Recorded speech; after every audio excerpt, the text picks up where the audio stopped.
Bom, finalizamos agora o 5º período da Faculdade de Medicina e, para manter a tradição, vamos contar tudo o que a gente achou para vocês. E aí, como vocês acham que foi o nosso primeiro semestre do ciclo clínico? Será que foi bom? Será que foi ruim? Então, solta a vinheta e acompanha o que a gente tem para falar.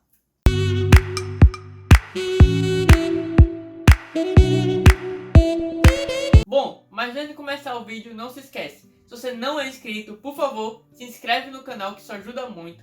Segue a gente lá no Instagram, @MedAnyMind. E se o vídeo estiver te ajudando, se o vídeo estiver dando informação boa pra você, deixa o like também, que tudo isso ajuda demais no crescimento do canal. Então, sem mais delongas, bora pro vídeo. Mas só avisando que mesmo que você também seja um estudante de medicina da UFAL, pode ser que a sua experiência seja totalmente diferente da nossa, porque no nosso caso o 5º período foi feito por EAD. Na UFAL, as matérias do 5º período são divididas em 4 eixos. Então a gente nesse vídeo vai falar um pouquinho sobre cada um deles e contar sobre a nossa experiência em cada uma das matérias nesses eixos. Os eixos são saúde da criança e do adolescente, saúde do adulto e do idoso, propedêutica médica e saúde e sociedade 4. Começando pela saúde e sociedade, nesse período nós aprendemos sobre produção científica. Já havíamos conhecido um pouco de metodologia antes, bioestatística, e aqui basicamente foi para conhecer os tipos de estudos que existem dos artigos. Se é observacional, se é analítico, entre outras coisas que não cabe aqui, mas a nossa experiência acabou sendo mais positiva do que neutra. Foi muito bom ter uma matéria dessa, EAD, porque é basicamente teoria. Então ver os assuntos online, você poder, ao mesmo tempo que está assistindo a aula, está podendo pesquisar, tirar alguma dúvida, acabou sendo excelente nesse ponto. E acho que cumpriu bem o papel que era basicamente ensinar o passo a passo para a produção de um artigo, principalmente o que seria mais ou menos um TCC, que é uma das funções, inclusive, desse 5º período nessa matéria de saúde e sociedade, que é dar um start, assim, para que a gente já, a partir do 6º, comece a produção, que aqui na UFAL vai do 6º até o 10º período. Na verdade, os professores da matéria não gostam muito que a gente fale que a matéria é meio que uma preparação para o TCC ou um pré-TCC. Mas é a matéria que faz com que a gente abra os olhos para o TCC. Inclusive, em uma das aulas, eles convidam um professor que é o coordenador do TCC e é o professor de uma outra matéria do 5º período da gente também, já a gente fala, para discutir um pouco sobre como funciona o TCC no curso de medicina na UFAL, quais as principais regras na hora de entregar um projeto TCC. E falando em projeto, esse é o principal objetivo dessa matéria no 5º período, é que a gente consiga entregar ao final do período um projeto de pesquisa, que pode ser feito de forma individual ou em dupla. No geral acabou sendo muito tranquilo, porque até essa entrega que a gente teve que fazer para a matéria foi em dupla, então o aprendizado e tudo acabou sendo muito leve. Isso. E foi organizado de um jeito que a cada semana a gente ia concluindo uma etapa do trabalho. Então, a cada semana, eles jogavam lá no sistema que a gente tem online da faculdade um objetivo pra gente. Então, nessa semana vocês vão entregar a introdução do trabalho, a pergunta-problema, os objetivos, e isso ia sendo algo cumulativo. Bom, então esse eixo, basicamente foi isso que a gente falou, porque é um eixo saúde e sociedade de uma só matéria, que foi essa. Então, vamos partir para o próximo, propedêutica médica. O eixo de propedêutica médica é composto por 2 matérias. Radiologia, que talvez vocês já tenham conhecido um pouco da nossa experiência na radiologia, da nossa professora maravilhosa, e patologia clínica.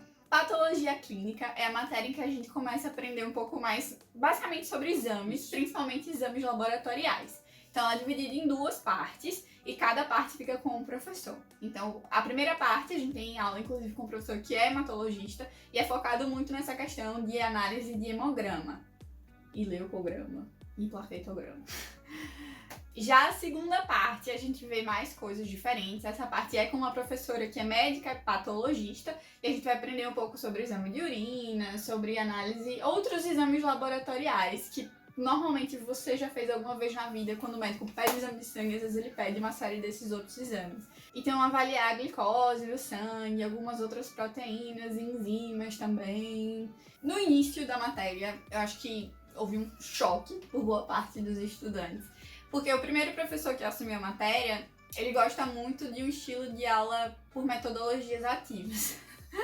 Então, ele dava um pouquinho do assunto, uma espécie de introdução, e depois disso ele já passava uma série de exercícios pra gente. A gente tinha que se dividir em grupos, geralmente, E aí a parte de aprofundamento naquele assunto a gente fazia sozinho em casa enquanto ia respondendo essas questões. E aí na aula seguinte a gente voltava e aí ele começava a fazer perguntas sobre as questões para os grupos, para cada integrante do grupo, inclusive. Mas era uma discussão bem tranquila, era uma discussão muito proveitosa que no final todo mundo acabou se surpreendendo positivamente. Sinceramente, foi um excelente método de aprendizado. Você está discutindo os casos reais que o professor trazia, para que a gente pudesse saber quem acertava, os grupos iam lá debatendo. Foi uma experiência ótima. O problema é essa parte expositiva mesmo que a Jo falou que a gente não teve muito. E se a gente tivesse a aula expositiva mais a discussão, aí sim seria perfeito. Quando chegou a segunda parte da matéria, com a outra professora, é uma professora mais séria, um pouco mais rígida, e que seguia um modelo muito tradicional de aulas. Então voltava aquilo que a gente já estava acostumado, que eram as aulas expositivas. Então a gente chega lá na sala, na hora, porque ela fica controlando a hora que a gente entra na aula, igual como se fosse uma aula presencial. E, no geral, a segunda parte também foi tranquila. Já com radiologia, era uma matéria que a gente ficou um pouco apreensivo no início. Por quê? Porque é um exame que vai ser muito solicitado quando a gente começar a atuar como médico, principalmente se for no início, uma UPA, por aí vai. Então, se a gente não tivesse uma aula boa, a gente ia ter que correr atrás. Ia ter que ir atrás, por exemplo, de cursinho online, alguma coisa assim, para que a gente realmente dominasse uma radiografia, uma tomografia, por aí vai. Foi o nosso pensamento, será que a gente vai aprender direito? E podemos dizer para vocês com toda certeza que foi uma das melhores matérias que nós tivemos. Nós já falamos isso aqui em outros vídeos, mas foi sério, foi excelente. A professora deu a aula teórica expositiva ao longo das semanas, mostrava tudo, foi uma excelente progressão de todos os assuntos que a gente ia aprendendo cada vez mais, desde o básico até saber o que realmente estava alterado. Ao final das aulas, ela fazia um Kahoot, o que permitia que a gente desse uma fixada melhor nos assuntos. E olha que não é tão fácil enxergar as coisas no exame de imagem, mas ela fazia parecer que não fosse muito fácil. A gente só percebia que realmente não era tão fácil assim quando chegava a hora dos Kahoots e dos exercícios. Que a gente se lascava um pouquinho em uma parte e depois ia retomando os pontos. Mas foi muito bom. Uma coisa que a professora tinha medo é que se realmente vai dar pra dar radiologia EAD, e foi sério, foi muito bom. Acho que toda a turma aprendeu de verdade, não teve nenhum prejuízo. A única parte que a gente não teve foi realmente a prática, porque os campos estavam fechados por causa da pandemia. Mas creio que com o passar do tempo, a gente ia olhando cada vez mais exames, vamos aprender de uma maneira mais consolidada. Isso. Mas de forma geral, eu achei que foi uma das matérias que melhor se adaptou ao modelo EAD. E agora vamos para o terceiro eixo do vídeo de hoje, que é o eixo de saúde da criança e do adolescente. Esse eixo tem 3 matérias. Pediatria, óbvio. Uso racional de medicamentos, que entra nesse eixo de saúde da criança e do adolescente, apesar de discutir fármacos que são utilizados em matérias do eixo de saúde do adulto e do idoso.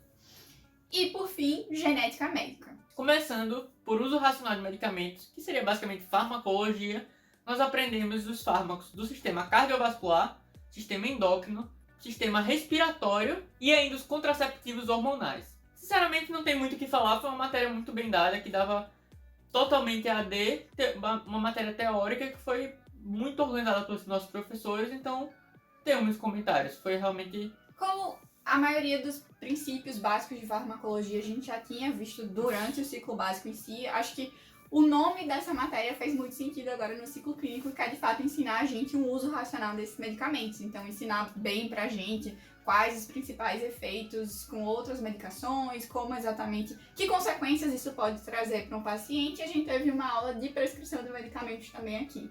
Então, era bem direcionado para isso, de como na prática clínica a gente vai usar e prescrever esses remédios. Fora que, como a gente estava vendo muitos desses fármacos já em outro eixo, que é a saúde do idoso, acabou ficando muito fácil de decorá-los, aprender os mecanismos e tudo que envolve eles. A terceira e última matéria desse eixo é genética médica, que é inclusive uma matéria que não é obrigatória na grade curricular de medicina, né? Nem toda faculdade de medicina tem essa matéria. E foi uma matéria muito proveitosa, muito trabalhosa, mas que no final rendeu bons frutos. Ficamos em boas notas. Basicamente, toda semana a gente tinha uma atividadezinha para fazer, só que no final a maior parte da nota vinha dessa atividade, então você ia basicamente mitigando o trabalho que você tinha, apesar de toda semana ter que ir lá responder. Como era em grupo, acabou sendo algo muito mais leve do que provavelmente seria se fosse algo presencial, eu acho. Mas ainda assim era bem trabalhosa, porque toda semana tinha uma atividade, pelo menos. Às vezes essa atividade se dividia em duas ainda. Ainda tinha uma atividade complementar, que era um ponto extra que você conseguiria se fizesse.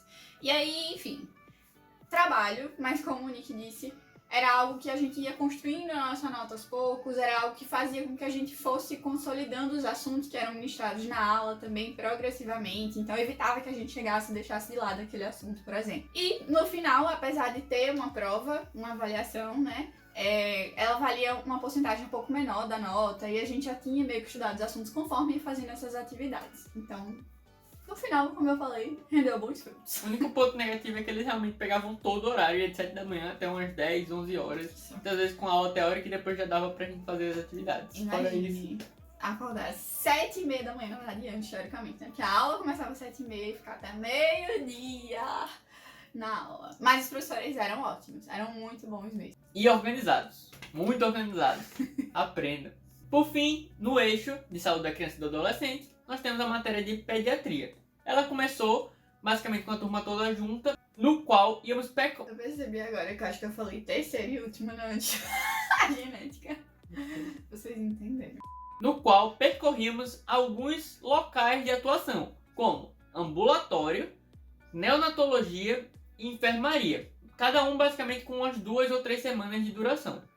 Creio que com relação à parte teórica, não tivemos muito problema. Tivemos as aulas, tudo ok, EAD. O maior prejuízo é que não tivemos as práticas. E as práticas, em pediatria principalmente, são essenciais para a gente fixar o conhecimento, a gente ver aquilo na prática, ver como é que a criança está sentindo, associar um sintoma, saber prescrever algum medicamento e por aí vai. Então esse acabou sendo o pior ponto dessa matéria e também de algumas outras que nós vamos comentar daqui a pouco. Mas fora isso... Teria sido muito melhor se a gente tivesse tido prática, sim, e seria o ideal, mas pelo menos teve esse esforço por parte da maioria dos professores para garantir que a gente tivesse algo próximo disso. E agora, vamos para o nosso último eixo, que é o eixo de saúde do idoso, com as matérias mais famosas e provavelmente conhecidas por vocês na medicina. Esse eixo aqui é composto por 4 matérias: endocrinologia, pneumologia, cardiologia e vascular. Seria cirurgia vascular, a especialidade. No geral, creio que todas as matérias acabaram sendo muito positivas. A gente ficou com medo quando foi começar a AD. Será que eles vão conseguir dar bem? Porque tem alguns professores que já são mais antigos na faculdade, não lidavam muito bem com essa tecnologia, mas sério, tá saindo muito bem, tiveram todo o apoio da faculdade, nós ajudávamos quando precisava. Então, parte teórica assim foi bem dada, apesar dos contratempos. Porque como a gente está num período reduzido, já que a gente passou um ano parado, então a gente só teve 15 semanas, quando na verdade a gente tem umas 17, 18. Nós tivemos que cortar alguns assuntos, por exemplo, como cardiologia, nós deveríamos ter doença de Chagas. Não tivemos. Uma pena, mas depois a gente pode estudar por fora, vamos rever ao longo do tempo. Então, prejuízo foi por essa parte. E óbvio, com relação às práticas. De forma geral, o aproveitamento em relação às aulas teóricas foi melhor do que o esperado, inclusive, mas na questão de práticas a gente só teve uma prática em vascular.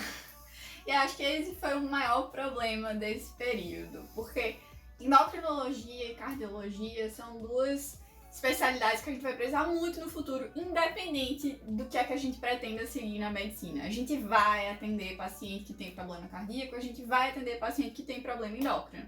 Hipertensão e diabetes, por exemplo, são as duas principais doenças dentro dessas duas matérias e que são muito, muito, muito prevalentes na população.